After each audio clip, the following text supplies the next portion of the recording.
Bonjour. I'm sorry, also my French is not quite good enough to present to you today, so I shall speak in English. I'd like to start by thanking very much Jean-Pierre and ATHS for inviting me to speak to you this morning.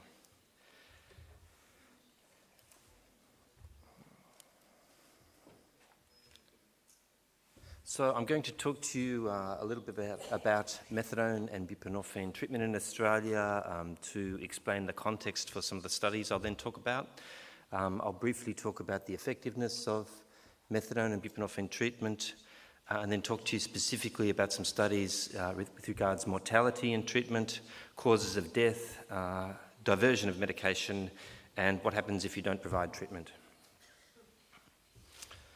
So in summary, Australia has had an opiate treatment system for heroin addiction since the late 1960s.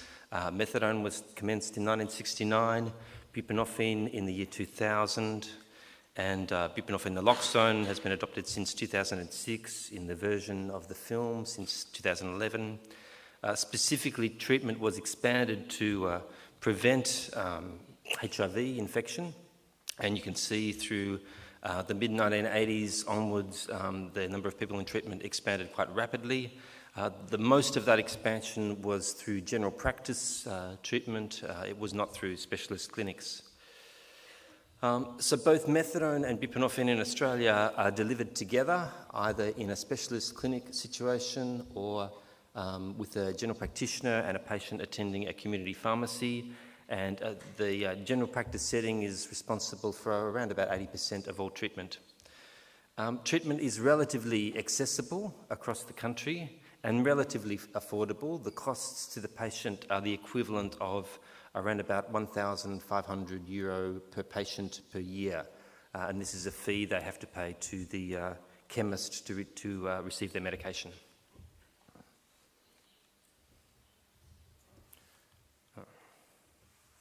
There's a special license required for each practitioner to prescribe.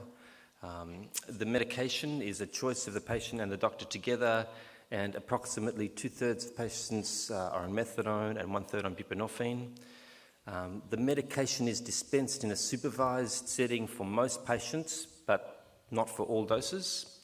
The treatment is mainly for heroin addiction, but increasingly there are more people who have prescription opiate addiction, so to oxycodone or morphine or other prescription opiates. Co-infection with HIV in Australia has always been very uncommon due to needle syringe and opiate substitution, so it remains at less than 1%. However, hepatitis C seroprevalence is very high. PCR positivity is approximately 50% of those in methadone or buprénorphine treatment. So just to briefly compare the two, I'll refer to the recently revised Cochrane review by Richard Maddock and colleagues. In summary, this review again showed that both methadone and buprénorphine are highly effective substitution treatments. And certainly buprénorphine is equivalent to methadone in terms of reducing heroin use and retention in treatment at high doses. Interestingly, this review also found that if you look at flexible dose studies, so that's a subpopulation of all of the studies, the retention is slightly lower in buprénorphine compared to methadone.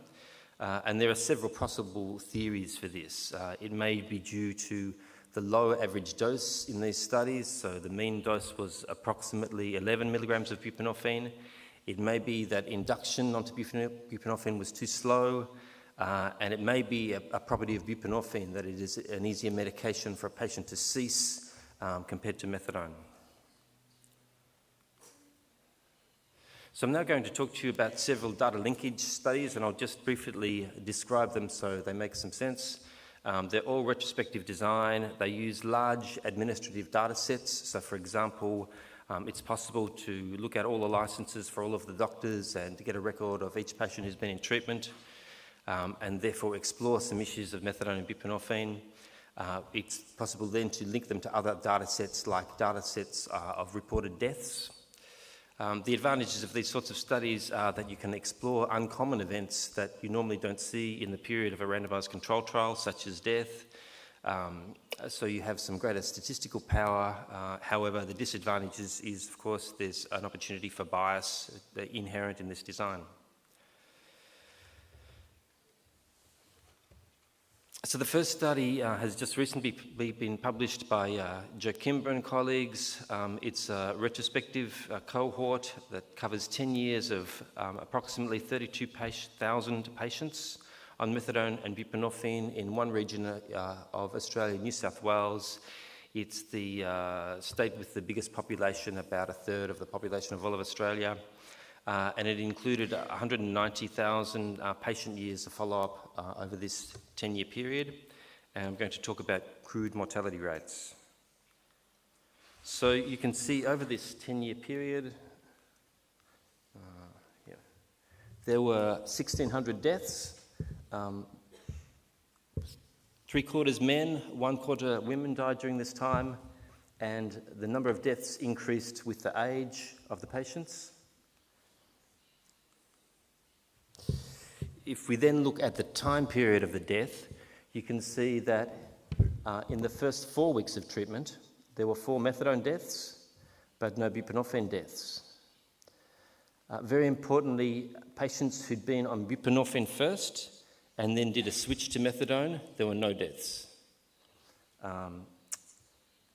If you look at the majority of their treatment period that is when they're on maintenance treatment, so this is after the first 4 weeks of treatment, this is when the majority of deaths occur, and there is no difference in the number of deaths or the mortality rate when you compare methadone to buprenorphine, and even if you consider patients who switch from methadone to buprenorphine or patients who switch from buprenorphine to methadone.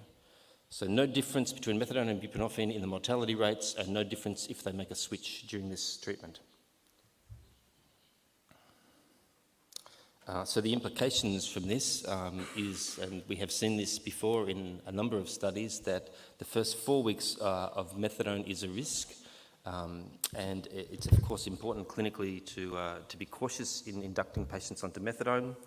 But for the duration of treatment, there's no difference in deaths in the mortality rate of patients on methadone or buprenorphine.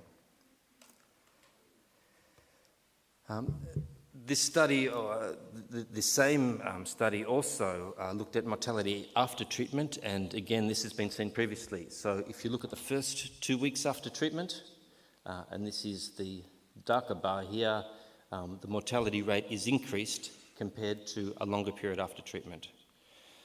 So it's risky for patients to stop treatment, and that risk is most elevated in the first 2 weeks after treatment. And that is true the first time they're in treatment, the second time, the third time, the fourth time, even to the 6th time. So this is an ongoing risk for patients. Another related issue, it's a slightly different cohort, but it makes a point. So these again are Australian patients in New South Wales.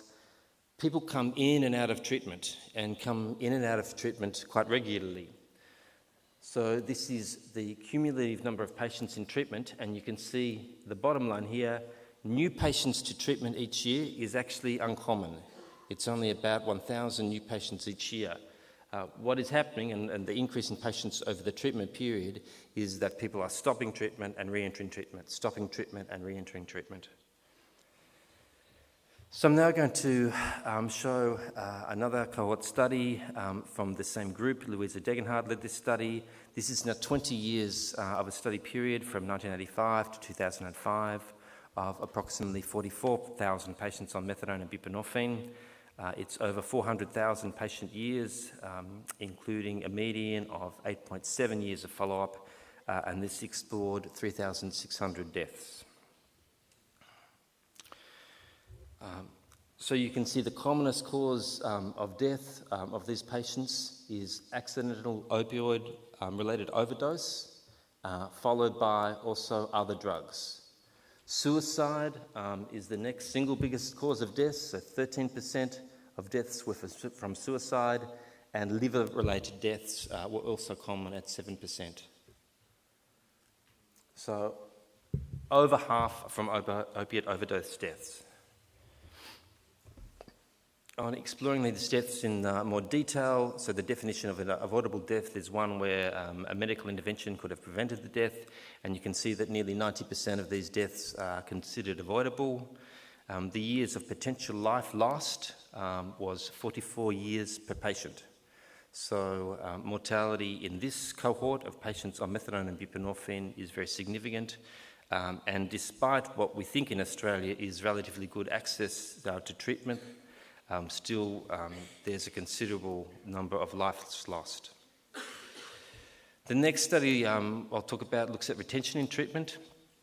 This is a study for a 10-year period, again by the same group, Lucy Burns at NDARC. This followed people just their first time entering treatment. So it's not re-entering, it's only the first time entering treatment, and this was over 15,000 patients during the study period.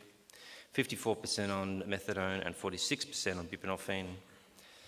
And you can see that retention in treatment, so again, remember this is just the first time they enter in treatment, it falls over the 10-year period to around 20% for methadone and 10% for buprenorphine. Even after the first couple of years, you can see that a big difference starts to emerge. And again, just to remind you, this is a naturalistic design. This is not a controlled trial. This is exploring what happens in a clinical treatment population. Two things in particular with regards to buprenorphine. So patients on buprenorphine are in this column and methadone in this column. So patients in buprenorphine go in and out of treatment subsequently. So if you look at those who entered during that treatment, they still come in and out of treatment more frequently. And secondly, they do more switches between buprenorphine and methadone, So I now just want to particularly talk about the issue of diversion or injection of methadone and buprenorphine.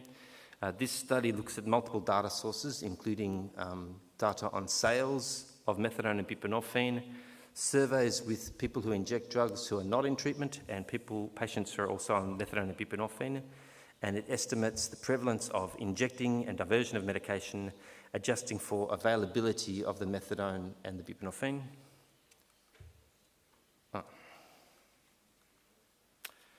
So the y-axis is the estimate of the injecting adjusted for the availability of the medication, because of course there's more methadone than buprenorphine around, so to make an adjustment for that. Then you can see really over this study period from 2003 through to 2009, methadone is the lowest where there's evidence of any injection over the previous 6 months. This is both of people in treatment and people out of treatment. Interestingly, buprenorphine is a little bit higher. When buprenorphine naloxone was introduced, patients who are on buprenorphine naloxone, or the estimated injection of buprenorphine naloxone is then similar to methadone, but buprenorphine mono is slightly higher. Still, this is an uncommon event. Specifically to look at the issue of diversion, and of course not all diversion is necessarily bad. Some diversion is to other patients who cannot access treatment, but we see a similar pattern that, buprenorphine, any diversion in the previous 6 months, it's small, but it's still there. It's less with buprenorphine, naloxone, and methadone. And self-injection is higher with buprenorphine, less with buprenorphine, naloxone, similar to with methadone. So finally, I want to talk to you about a study that we did in Newcastle, New South Wales. There was a situation where it was impossible for us to provide treatment for everybody who wanted to access methadone and buprenorphine treatment. The waiting lists were very long, over 6 months. So we did a randomised controlled trial to immediately offer one group of treatment access to buprenorphine naloxone treatment, and the other group had to wait for a 12-week period. Then we looked at both clinical outcomes and health economic outcomes. The study design the number in the study was small, 51 patients, but the results were quite marked. And the delivery of the buprenorphine is a little bit different to most Australian situations, maybe a little bit more like in the US or France. So patients didn't have to come in every day to get their buprenorphine. they came in once a week to get their buprenorphine naloxone. So you can see on their self-report of heroin use, this is of course not surprising. If you offer patients treatment, the number of days used of heroin drops dramatically, it drops rapidly, and it stays very low. If you don't give patients who have an addiction to heroin any treatment, there's no impact on their heroin use, and it remains at a very high level. This was confirmed by urine drug screens as well. Importantly, the health economic analysis. Firstly, the estimate of the cost for each day of a patient not using heroin was $18 Australian, which is probably around €14. So it's not particularly costly, but very importantly, if we look over the 12-week period of the study and include all of the costs, so that's the costs, all the medical costs of providing treatment, including the medication costs, the medical time, etc., and also analyse the estimated impact of crime and reduction in crime of the patients who received treatment, there was a benefit of just under $6,000 Australian over that 12-week period for providing treatment. So a strong economic benefit of providing treatment compared to not providing treatment, and this was a conservative estimate that we used. So I guess just to summarise the clinical implications of this talk, methadone and buprenorphine, of course, are equally effective.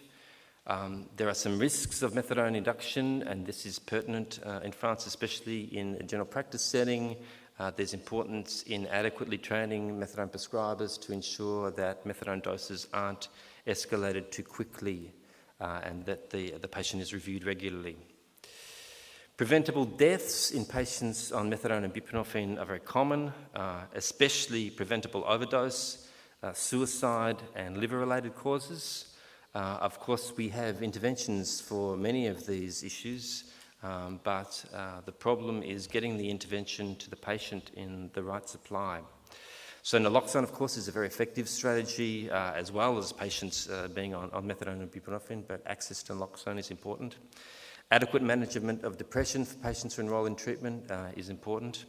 And of course, management of hepatitis B infection and chronic hepatitis C infection is important. It's important to ensure practitioners, of course, must individually titrate the dose for the patient, but on average should be looking at a higher dose. This is an example of the induction regimen that we train Australian doctors in prescribing buprenorphine, 8 milligrams on the first day in 2 doses, 12 milligrams on day 2, 16 milligrams on day 3, and then review the patient. So there are issues about how we improve buprenorphine retention. This is one approach.